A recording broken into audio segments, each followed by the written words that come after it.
Edition. Hello and welcome.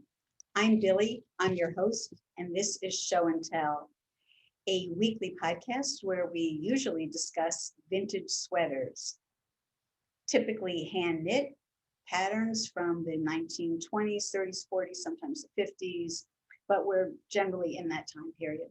And today I have a special guest who is an authority on buttons. You can see I've used a couple of vintage buttons here, and later on I'll show a few other things where I've used buttons, but Matthew Brown is going to talk to us about vintage buttons.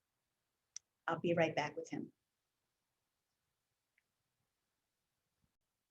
Often vintage knitting patterns call for the use of buttons, and as a vintage knitter, we generally like to use authentic vintage buttons, but we don't have the expertise and we don't always know where to find them. So today I would like to introduce you to a man who is an authority on vintage buttons. There were many different materials used during this period, and Matthew will tell us about some of them, but let me just give you a quick introduction. I know that he's originally from Indiana, which is the home state of my absolute most favorite composer, Cole Porter. Matthew Brown has lived in France for nearly 30 years and has spent the last 20 of them enthusiastically accumulating buttons, many of them found languishing in tins and jars at rural flea markets in Normandy and Picardy. Although his collecting interests focus mainly on natural materials like shell and vegetable ivory, he also enjoys studying buttons as a reflection of the trends in decorative arts of the past 150 years. He has translated a book by Loïc Allio called Boutons and a Button Odyssey, which interestingly has a preface by Catherine Deneuve, the famous French actress. And Matthew tells me that he did the translation of the poem that she wrote and got her approval. So please tell us about this book a little bit and about where people can find it. Okay, well, the book by Loïc Allio, this is his second book. Actually, I only translated the second book. The English title is A Button Odyssey.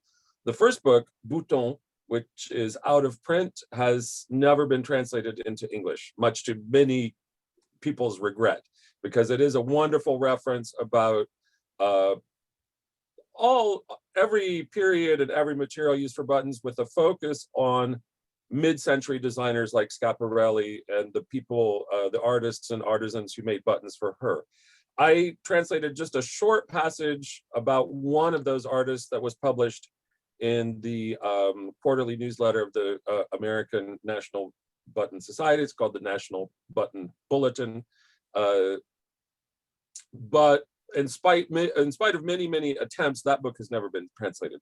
The book that I did translate, the English title is A Button Odyssey, and it covers, Loïc is a great storyteller. He just likes telling the stories and the history that are connected with buttons. And he focuses a lot, he is particularly passionate about 18th century buttons. So you mentioned that I went back a little farther than your period of Art Deco.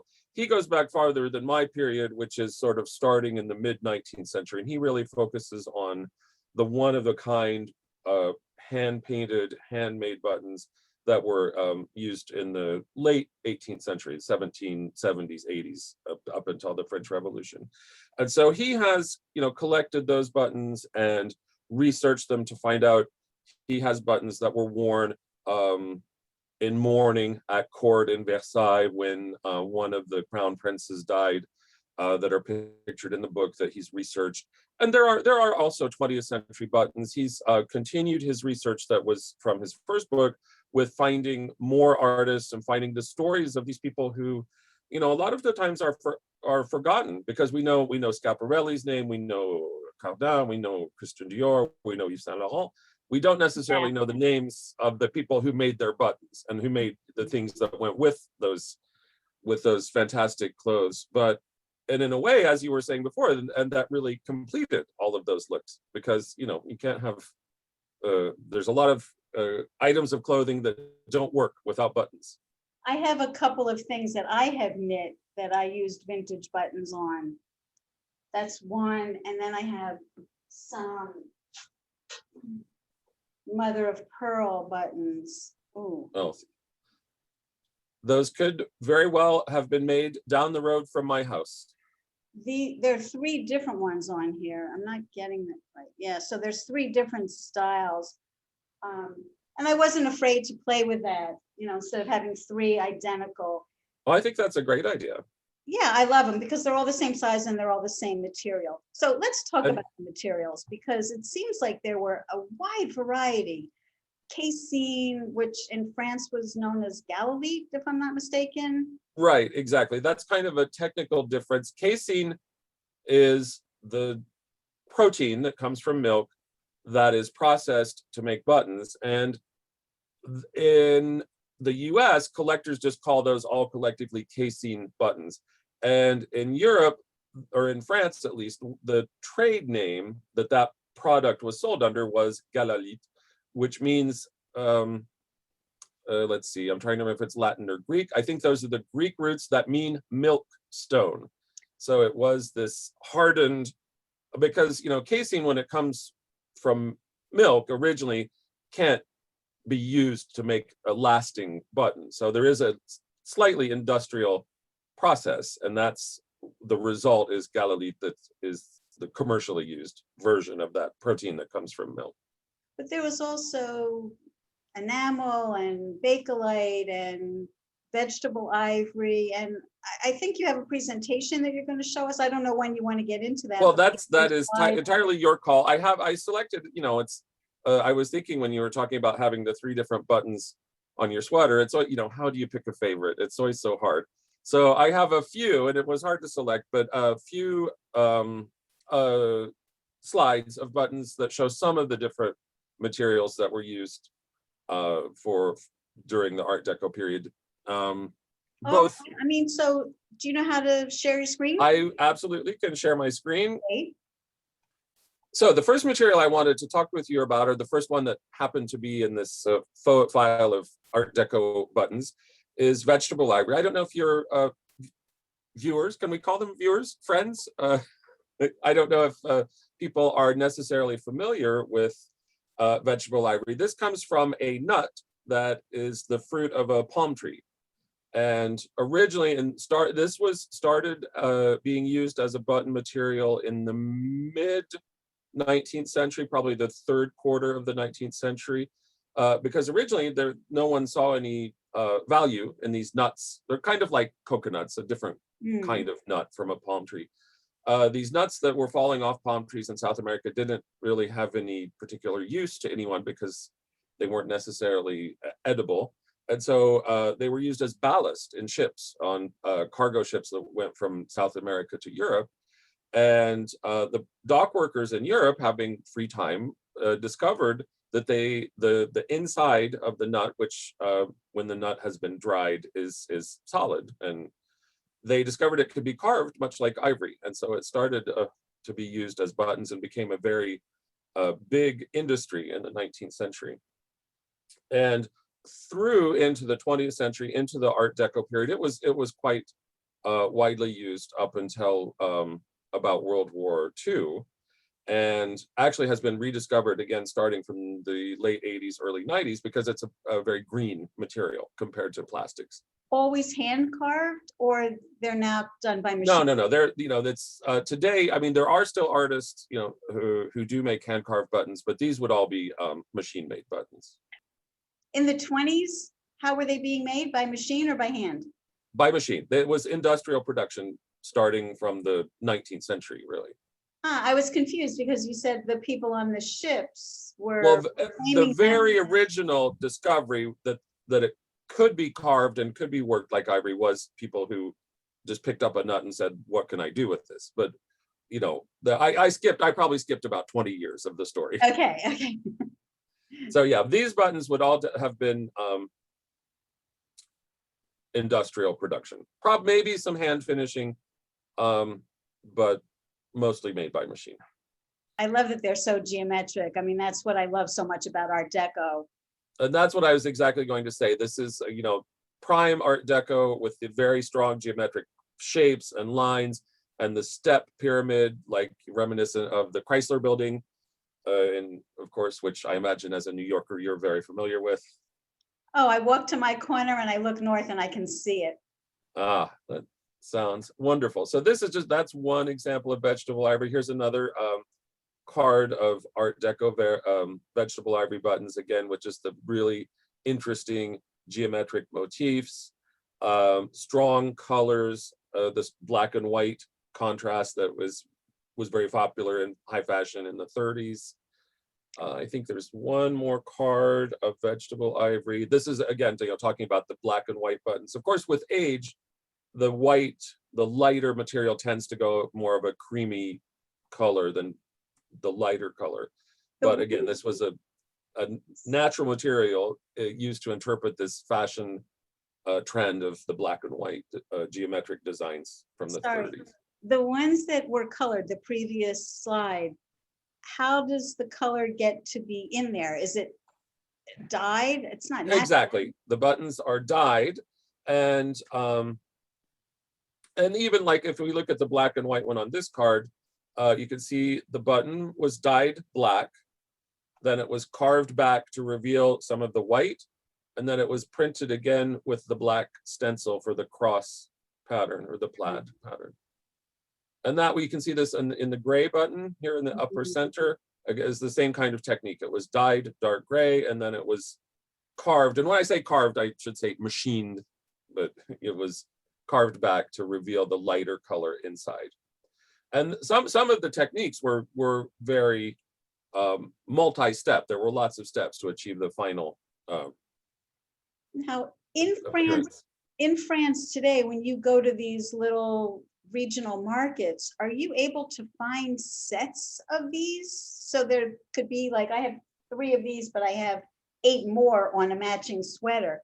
Could you find quantities of the same button? Or oh, absolutely. Yes. I think they're, I saw your eyes get very big suddenly when I said that. I've got a lot of cards.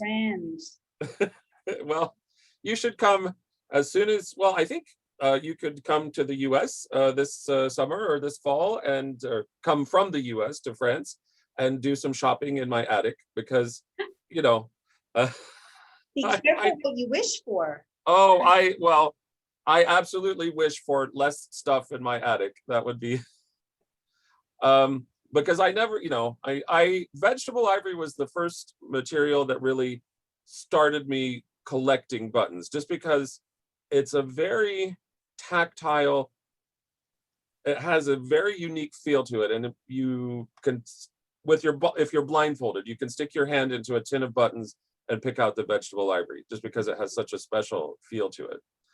So I as a beginning collector, I think with like all beginning collectors, I bought kind of indiscriminately, and I have, any vegetable ivory buttons I saw, I bought them, and so now I have a lot. Well, how far are you from Paris? From my house to Paris is about a 2-hour commute. I used to commute to the Paris area 3 or 4 days a week for work. But so there's a train. You're not driving. Yes. I have to drive about 20 minutes to the train station that goes into Paris. Okay. And that's about an hour and a quarter. It's possible. It's absolutely possible. I'm going to Paris tomorrow. I have a very good friend, an open invitation. She stays with us when she's here in New York, and when we're in Paris, we stay with her. So as soon as things open up, and we have a son who I hope is heading for the UK this fall. So, we haven't taken the channel ever. Might be an opportunity to do so. Well, sure. It's I was just talking this morning about the fact that I have not been to London, because we always talk about, oh yeah, London's just an easy train ride away. I don't think I've been to London for 10 years at least, just because usually my budget of time and money for traveling usually is on trips back and forth to the US. Okay, let's continue. It's fascinating. So let's see, the next material, and this is, I have a lot of pictures of casing buttons, because this is another one of my collecting weaknesses. I love casing. I just think it's such a warm, it's funny. Some people might even say it's a little anti-American. I much prefer casing to bakelite. Don't tell anybody I said that. But I think casing just has such a huge variety of techniques and methods and associations with other materials. Not that bakelite doesn't, but I just, casing buttons are much more plentiful than bakelite in France, and I think in Europe in general. Bakelite started being used a little bit later, and so the bakelite buttons we tend to find here are a little drab, and we just don't have these really exuberant Art Deco designs are more often casing. Okay, good to know. I have my grandmother's bakelite mahjong set. I'm proud to own it, because here in the States, bakelite bracelets, bakelite brooches, they're real serious collectors. Oh, absolutely. I have a good friend in Los Angeles who is a serious collector of bakelite buttons and jewelry and accessories. And here we just don't. And it's funny that, a lot of sort of general antique dealers don't know that, and they call anything that's casing or Galalith, they call it bakelite, because that's the name that everybody is looking for. But you can see that it's not, if you're a little bit knowledgeable about what the materials are. Tell us how you could spot the difference. Gosh, well, I don't remember which justice of the Supreme Court that was, but the one who said, well, I can't give you a definition of pornography, but I know it when I see it. And it's kind of just from years of handling it, and they don't have the same look or the same feel. There's a very easy test you can do. I think I have in my drawer right here one of the tricks of the trade. These are little, I think you can see if I hold up. I mean, it's nothing fancy or particularly interesting, but these are little microfiber cleaning or polishing pads that we can use to clean buttons. And if you have a bakelite button and you just gently swipe this across the back of the button, you'll get an orange spot on the pad. Wow. Because it's a difference in the chemical composition, and when bakelite oxidizes, it gets that yellowy orange patina on it, and casing does not. Wow. So, and some button collectors are advocates of testing materials with hot needles. There are special devices that are electrical that heat up a little piece of steel that you can stick, again, kind of in a discrete spot on the back of the button to see what happens when the material melts. And that's another way that people can determine the difference between casing and bakelite. I don't think that's necessary. I think it's subtle and it's tiny, but it is still damage to the button, and I don't think there's any real reason to do that. Right. Because we can, we can test quickly with the polishing pad, and when we've handled hundreds of casing buttons for a dozen years, our eyes and our fingers tell us what we need to know. Very interesting. But so these are just some of the different, I mean, the button in the upper right, this is laminated casing. So it's, let's see, 1, 2, 3, 4, 5 sheets of casing that are laminated together and then cut into the shape to make that design. We've got the button on the lower right with mother of pearl inlays into the button. We've got pierced work in the upper left. So all different kinds of methods that we can use. And again, we have the black and white color scheme from the 30s. And these are all buttons that are casing with mother of pearl. This is another one of my collecting weaknesses. I don't think I ever saw a casing and mother of pearl button that I didn't feel I needed to have. Well, I'm rather drooling. I hope no one can tell. If these buttons were in a local market, And as a set, let's say the one on the upper left with the 3 white dots, a set of 6 of those. Can you purchase something like that today? Is it affordable? Well, that might be harder to find, as usually the large size buttons, I mean, they weren't sold in large sets. They probably would have been a set of 3 at most. And I imagine a lot of these were maybe even sold at the sewing shop individually. But if you think about the fashion in the 20s of coats with an asymmetrical front closing and one large statement button kind of on the hip, or I imagine, you know, maybe you went to your seamstress and picked out a button from her stock, and maybe she went to the shop and just could buy things one at a time. But it's all a bit hit or miss as far as prices go. I mean, imagine if we did see a card of those 3 of those buttons, you could have a very, very lucky day and buy them for 10 euros, or you could find a dealer who was asking for the same card of buttons 30 or 50 euros. It's all, you know, because these are the kinds of things that, you know, usually we think of a lot of times in the antique business now, we think that people just look on eBay or on WorthPoint and they have sort of the book value of things. But these are the kind of things that don't turn up really often enough to have a reliable sort of book value. So it really is, everyone just kind of puts the price that they want to sell things for. I mean, I have had some incredibly lucky days, and I've had some days where I had to pry open my wallet and spend a little bit more than I wanted, maybe, but to get something that I thought would be a really good addition. I also have to, you know, that in as far as collecting buttons in France go, I think I'm a little bit of a little bit atypical, because I really do appreciate even the industrially produced buttons from the 20th century. I think most of the really serious collectors in France are looking for one-of-a-kind buttons from the 18th century, or the very, very high-end things that were made by artists for the collections by Schiaparelli. Those buttons can sell for hundreds and even thousands of euros each. But right. So my focus is more as a consumer as opposed to collector, therefore the interest in sets. So sure. And I'm thinking, you know, something like the square button with kind of the plaid design, you could find a card of those possibly, you know, and it is also a question of knowing where to shop a little bit. When you, especially I'm thinking about in Paris, there are some dealers at the large flea market at the Porte de Clignancourt in Paris who have a lot of new old stock in their cellars.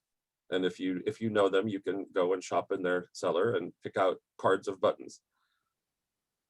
Okay, I have been there, so I'll have to investigate a little bit to find those people. I've seen vintage clothing. I haven't seen buttons, but I guess you just sniff around and ask people who's got buttons and they point you in the right direction. Maybe sometimes. I know that. Yeah, I imagine and I can give you some addresses. Here in the States, a lot of times people will go to vintage shops and buy old clothing, old sweaters, old coats, just to pluck off the buttons. They don't care about the garment. Well, I have done that. Sometimes it has backfired. I bought years ago. I bought a at the thrift shop in Beauvais nearby. I bought probably from the 80s, not super old vintage, but a nice Pierre Balmain blazer, man's blazer, because it had really nice vegetable ivory buttons with his logo on them. And I thought, well, then these are great. I love these, and there's extras. And for the first time ever in his life, when I came home from the thrift shop, my husband expressed an interest. He's like, oh, well, what did you buy today? And so I was taking things out of the bag, and he saw that jacket. He said, oh, that's a really nice blazer. I bet that's my size. And so he's still wearing my buttons, and I do not. I have to look at them still on the buttons. You could, Oh, that would be a lot of work because there's 3 on the front and 4 on each sleeve. And I like buttons. I don't like sewing them on things. oh, well. So someday the jacket will be worn out and I will eventually prevail and get my Pierre Balmain buttons. But I am, really, it's a very good exercise in patience. I think you didn't hear me say tant pis. Tant pis, exactly. Ce sera pour une autre fois. Voila. Anyway, let's see. This is, I was saying, I have a real problem. I know you were going to tell us about the formula for making it. I know there's a science project where you can whip casing up in your kitchen. Is that one of your slides? I can stop this and find that to share again. This is the basic recipe for turning milk into plastic. And this is, I was doing a little research on this for a presentation I did for the National Button Society a year or so ago.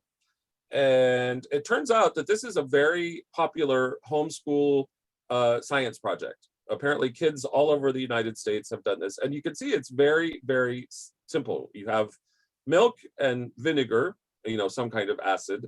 You boil them together, take them out of the liquid. You can add food coloring as dye and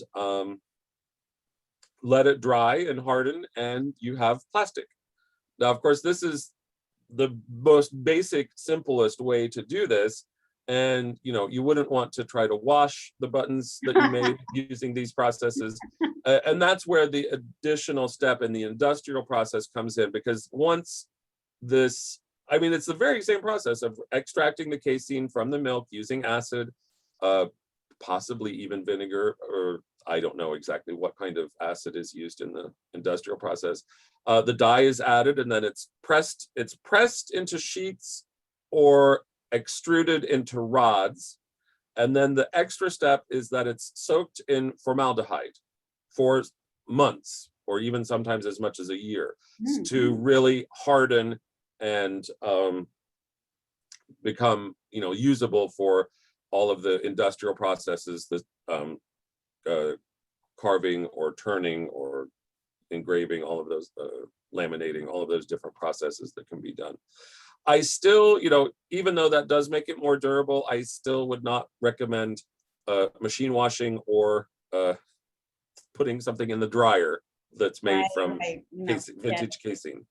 Surprisingly, there are a lot of knitters who are geeks. I find there are a lot of microbiologists, physicians, mathematicians. I'm in the math camp myself previously in my life, I was an engineer. So I think this is going to appeal to a lot of people. I just love seeing anything that's like a chemistry experiment. And thanks for providing that link. People. Oh, absolutely, of course. That's, and it's, if you've got kids who need to be occupied for a hot afternoon, you can stay in the air-conditioned kitchen and make plastic. Okay, thanks. That's great. Sure, of course. Go back to your other presentation. Yes, we can go back now to the. So this is, another example of casein with mother of pearl insets or inlays. That's a technical button collector term. If it's an inlay, it's flat with the surface of the button. If it's inset, it's above. It's set into the material, but it's not flat or flush. You can see this, the button, the green button in the top center here, that's an inset, because the mother of a pearl, it's half of a mother of pearl cylinder, so it's above the surface of the button. Got it.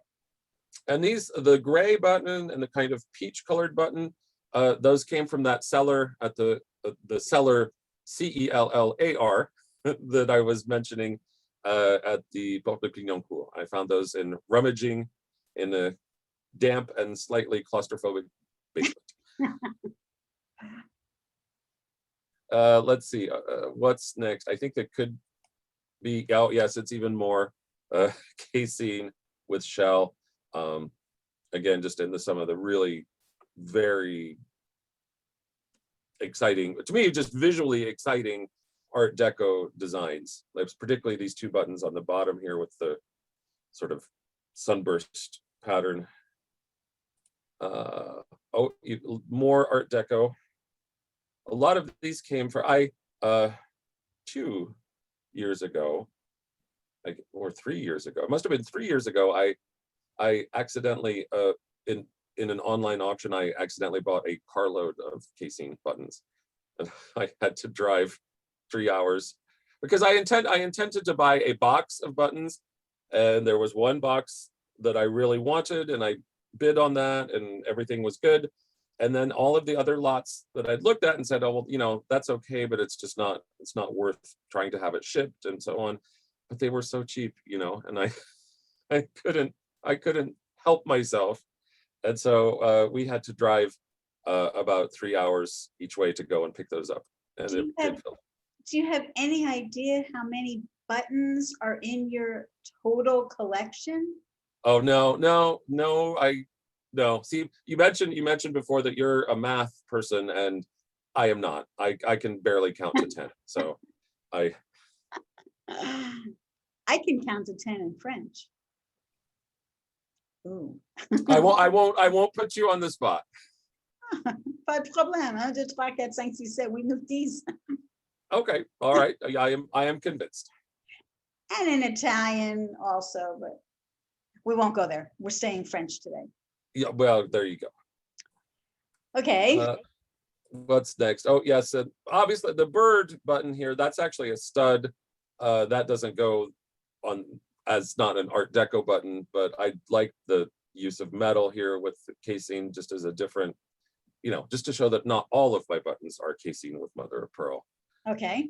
But those were fun. Casing just with other casing, it's all of these different, they were really, really just creative and imaginative in the ways they used materials.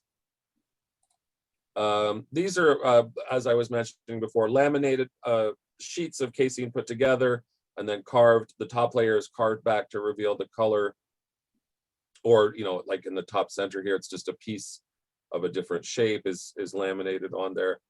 And these are all ones with 2 layers, and there can be up to, if we look at the navy and red circle here, I think that is 7 layers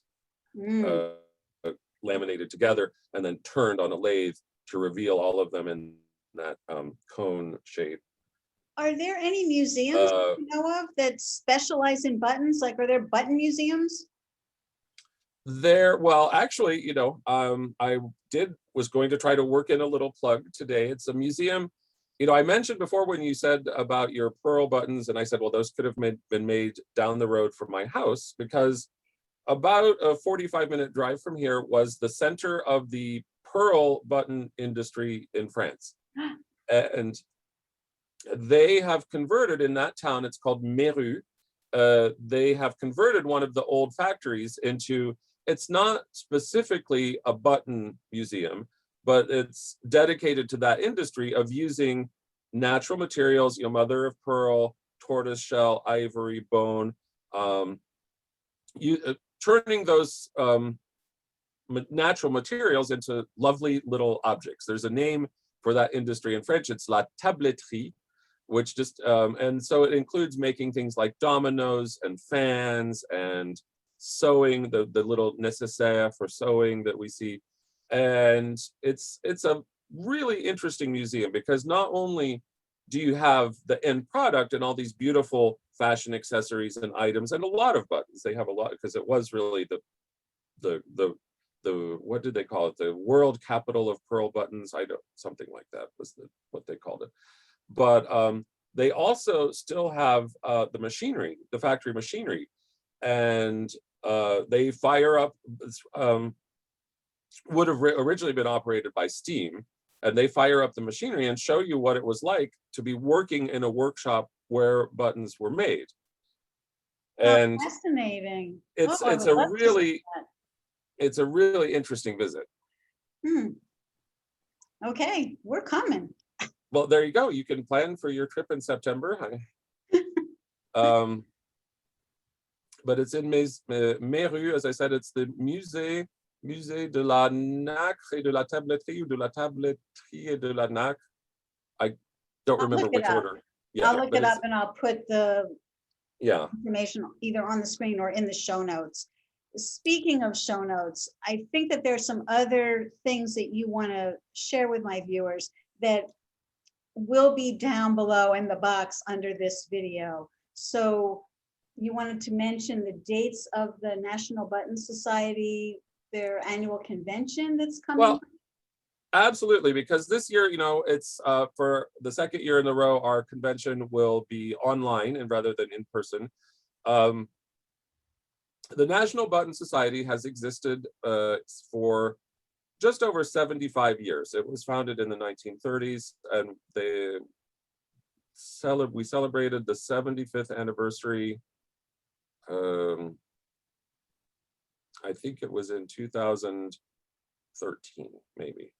Again, I don't have a head for numbers, but so, and every year the society has a national convention. Collectors from all over the US and all over the world gather for a week of all things button. We have, the business meetings, of course, to keep the association going, but there are competitions for buttons, which many people find to be a very strange idea. But of course, the main activity is shopping for buttons, buying buttons for your collection. And of course, many people come to buy buttons for other reasons. A lot of people who make jewelry come to buy buttons for the things they're working on. And, people like yourself who want buttons for fashion can also come and find things that are, it's a nice sort of symbiotic relationship, because what people are looking for all different kinds of things. So there's really something for everybody. And so as I was saying, this year for the second year, our convention will be online. Last year it was a little bit difficult because everyone was sort of taken by surprise that we weren't going to be able to meet. And this year they've had the board has had a long time to prepare for that. So there's a lot of online seminars, presentations. There'll be the virtual showroom for shopping for buttons. There'll be social activities so you can get to know the collectors if you're interested in kind of getting involved with the community. And really, we're trying to see this as an opportunity to attract new members, and particularly members who are looking for buttons they can use for creative projects of all kinds. So that's really going to be one of the focuses of the convention this year. And the date is July 16th, is it? No, the convention starts on July 25th. The registration deadline is a week before that on July 18th. Ah, okay. And I will put the link to their website down. Absolutely. below. It's the National Button Society homepage. You can go and register for the show. There's a $20 registration fee for people who are not members of the NBS, but that gives you access to a week of, as I said, presentations, seminars, social opportunities, and shopping in the virtual showroom. And there will also be an online auction with the proceeds, of course, going to the association. So it's everybody is really excited and really looking forward to it, because this is it's been hard not to see our button friends and family for a couple of years now. So it's a big event coming up. Okay. And thank you for allowing me to promote that a little bit. Oh, of course, sure. We would really love to have lots of new people to try to lure into our strange corner of the world. Now, the other presentations that you have given previously, those were all through the National Button Society? Yes, the National Button Society or different state societies. Ah, right. Okay, so I will also include down below links to several more of Matthew's talks so that you can go and see more. Some of these slides will be repeated, but there's more in depth, I think, than what we're doing here. Yes. I am known for my presentations running very long. It would be interesting to hear why these materials at this time. Did it have something to do with the war effort, or these things were just being discovered?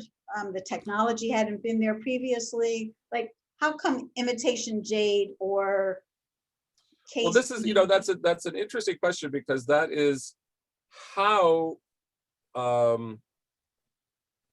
casein really kind of began the plastic revolution, was as a result of World War I, because the button industry in France was really focused on using materials like vegetable ivory that came from South America, and mother of pearl, which came from Oceania, or and with World War I, even after the war ended, the transportation routes were just not available.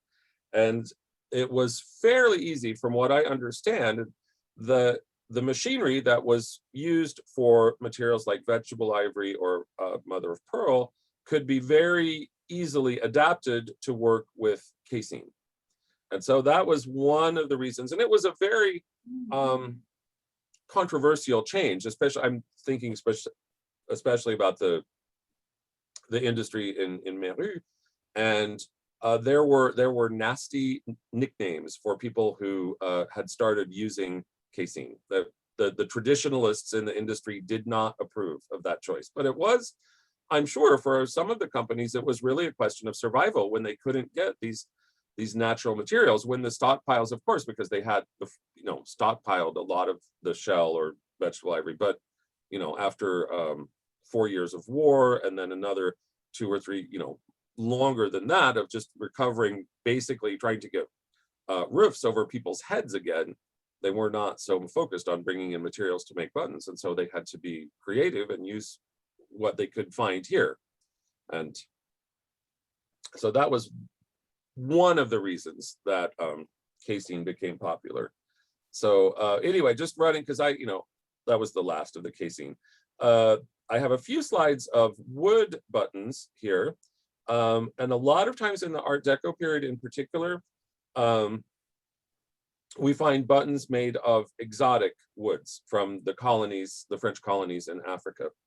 And that's kind of an interesting tie-in with the World's Fair in Paris in 1925, which a lot of people kind of consider that as sort of the birth of Art Deco. That's a story for another day.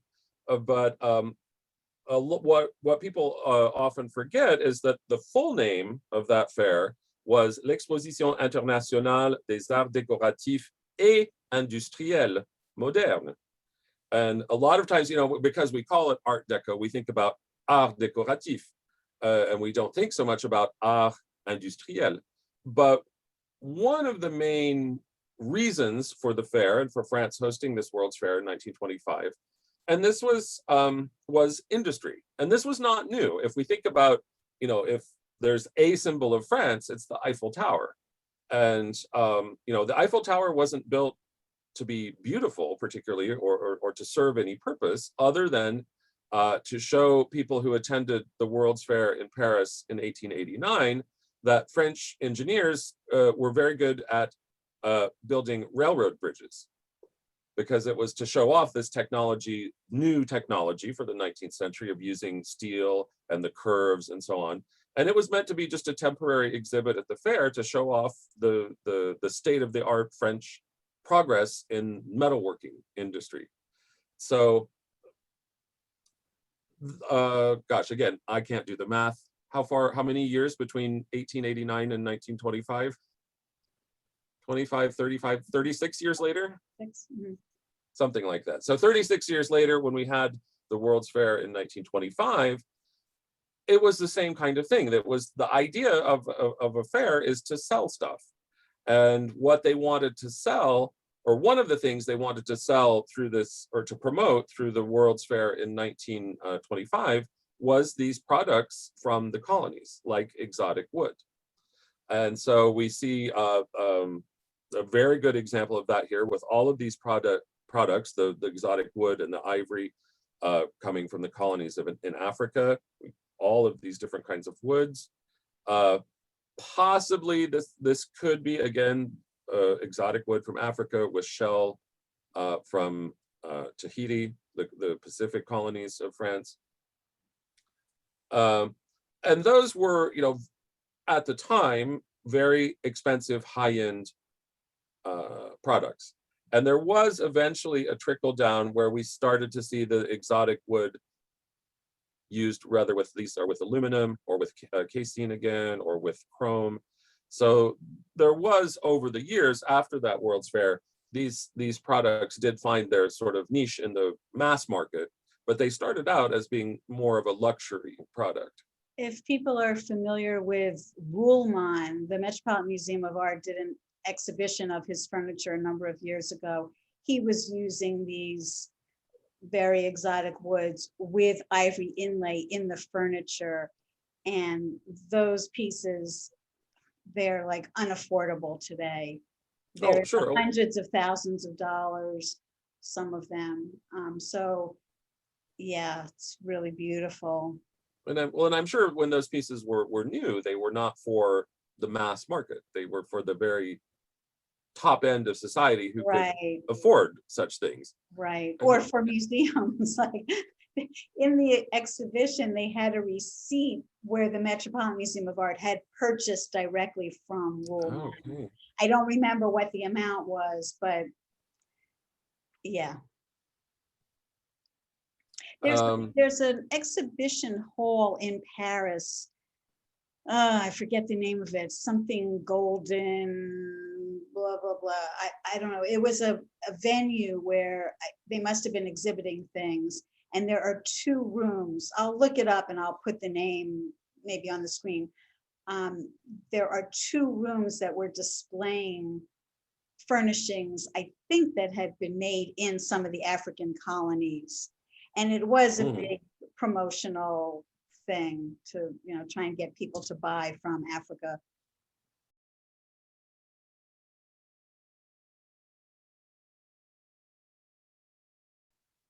I think they were used as offices for French government officials. It's hazy, I'm not clear, but I will. Okay, well, it's entirely plausible that that's exactly the kind of thing that would happen. And there's, you know, there's great period documents about with photographs and all of the things that were, you know, shown at the fair. And there were a lot of interiors. And by the way, while we're on the topic of the fair, it comes up a lot for people who are just beginning to know about the Art Deco movement. As you mentioned, the name of the fair had Art Deco in it, but it wasn't called Art Deco until decades later. It wasn't until the 60s. Absolutely. That somebody, I think here in America, coined that term. And now we just use that for that period. Yes, if I remember that story correctly, it was in the 60s, and it was sort of, there was a retrospective of Art Deco, and the woman, I'm pretty sure it was a woman who organized that, kind of coined this term of Art Deco.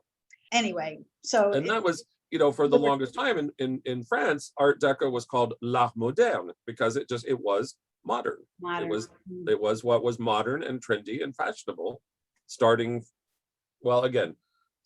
before the World's Fair, but with the World's Fair kind of being the crystallizing moment, if you want to call it that.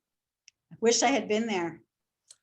It would have been a thing to see. That's absolutely, I would, yeah, you know, if I would have a hard time picking a World's Fair, but if I could go back in time, it would probably be to one of the World's Fairs in Paris. Let's see, what else do I have? Oh, I have a weakness for terriers. This is again with the 1930s focus on sports and our social progress of having vacation and leisure time. One of the things I did really want to talk about today also was glass buttons, because I think for people, you know, who are looking for things to use with knitting projects, these would be a great option because these are plentiful, they're affordable, and, you know, again, not to put through the washing machine, but they are very resistant. Durable. You know, they're very, you know, they're not fragile. Glass. Yeah, okay. And so and you can find, again, some really, really interesting Art Deco designs. I like these, the frosted glass with the pastes, I think are particularly pretty. And this is the black glass adaptation, again, sort of the glass version of that black and white color scheme, and the Egyptian themes that were popular after they discovered King Tut's tomb in Egypt. Another material I did want to mention is celluloid, which was, again, another way of kind of interpreting these high-end designs in a very affordable material. And again, these, for people who are doing projects, this is another kind of button. You can find these still, even though they're nearing 100 years old, you can still find cards with sets as they were sold 80, 90 years ago. You can see, I think, well, I don't know if you can see it. I've got one right here. Let's see, So I'll see. tell us about the difference between celluloid and casein or plastic. I mean, again, is this something that you test? Well, here's a nice card of celluloid buttons. Well, I guess it's, again, with celluloid, it's really a question of feel. It's very lightweight. It's pressed into thin sheets. The purple is a very thin sheet of celluloid that's mounted on a metal back. So it's, for this particular, I'm having a hard time reaching that high to put those back on the shelf. So these are very, very distinctive, and with having the metal back and the very thin sheet of celluloid. And they wouldn't do the metal backing on casein? No, you can find buttons that are made of casein set into metal, but it's not the same construction technique at all. Okay, so that's a giveaway. Sure. And these, again, one of the advantages of celluloid was that it could be, any color, very brightly colored, and again, with the really sharp Art Deco designs. Then I have just a few other buttons just for fun, showing sort of the different Art Deco treatment of various pictorial designs. And this is the last picture in this set with our Art Deco gazelle that we find everywhere. That's a button, it's not a buckle? No, that is a button. And how large? It looks like it's big. No, it's a really extreme close-up. It's, it's a sweater-sized button. Oh, very cute. It's maybe, what is that, about, I don't know, an inch and a quarter, between an inch and a quarter, inch and a half. Okay, it just looks so big, I guess, because the other. Yeah, I did a really close-up photo to show all the details. Lovely, lovely. Well, okay, this has been just wonderful. I will put lots of links below. I'll give the name of the book, and there's another book that I saw somewhere that you had mentioned by Hazel Page on casein buttons. Yes. I'm not sure if that's still in print or not. It's from the UK. Just so people have references if they want to read more. Really interesting book. Oh yeah, well, it's the title is Casein Buttons. So that's what I thought. Yeah, super interesting book, because she really goes into a lot of detail about the industrial manufacturing processes, because she sought out and interviewed people in the UK. She's British, but she had found people in the UK who had worked in the industry and interviewed them and got them to explain to her some of the more complex techniques that were used. You mentioned being a geek. I love that book. I just thought it was fascinating. I'll see if the New York Public Library has it, but viewers can also look for it. These sound like very interesting. The other book that you were involved in translating, and that one, all of this will be in the show notes, so people can really get into button land now. Well, be careful. Once you get in, it's very hard to get out. Here I am 20 years later, and I'm very happy to be here. Oops, I have a bug in my face. Well, I don't see myself getting tempted by collecting, but I do want to try and get the right button for the right project. So, well, I think it's here's a personal question for you. Do you have a yarn stash? I'm the rare knitter who does not. Okay. I live in a small apartment, and that is a luxury. Also, I mean, just like you have a lot of money tied up in your buttons, it seems like there are a lot of knitters who have thousands and thousands of dollars tied up in their yarn. I think some of these people don't really know how much, but when I look at the wall that they show behind them, and they've got hundreds of skeins, and some of these skeins are 20, 30 bucks a pop. They have thousands and thousands of dollars of inventory, but they're not a yarn shop. So, but I don't. No. Okay, well, fair enough, because my mother was a knitter, crocheter, quilter, so she had her yarn stash, her fabric stash, you know, there was a stash of everything. But, you know, you do need your button stash so that you've got the button you need when you need it. I am streamlined. I am Oh, modern. well, I was going to say, so that's why you're an aficionado of Art Deco, because it's that streamlined. You can see my background. It's, you know. Well, I'm admiring the red and black painting. Oh, that is my copy of a Tamara de Lempicka. Okay. I'm not sure who owns the original. It might be Madonna. She's a big collector of this artist. Okay. I wanted to have the paintings, so I copied it, and that is done with my hand. Quite a while ago. That was a one-hit wonder. I'm not attempting to ever do that again. Oh, I can imagine. And the paint on the walls was painted with that painting already in mind. Oh my goodness. Red is a really hard color because of the pigment. So the painter had a really hard time. I wanted it to be the exact same red, but we got as close as we could. So that's my hallway. It's all red. When you first walk in, red greets you. This has been just delightful. Well, I hope so. I hope you enjoyed it as much as I did. And I hope other people will enjoy watching it. So I think we've been going on quite a while. It's probably time for me to say merci, merci infiniment. Je vous en prie, madame. À la prochaine fois, j'espère. Absolutely, absolutely. When you're getting ready to get on the plane to Paris, let me know and I will take you shopping. Wow, wow. Okay, thank you so much. My pleasure.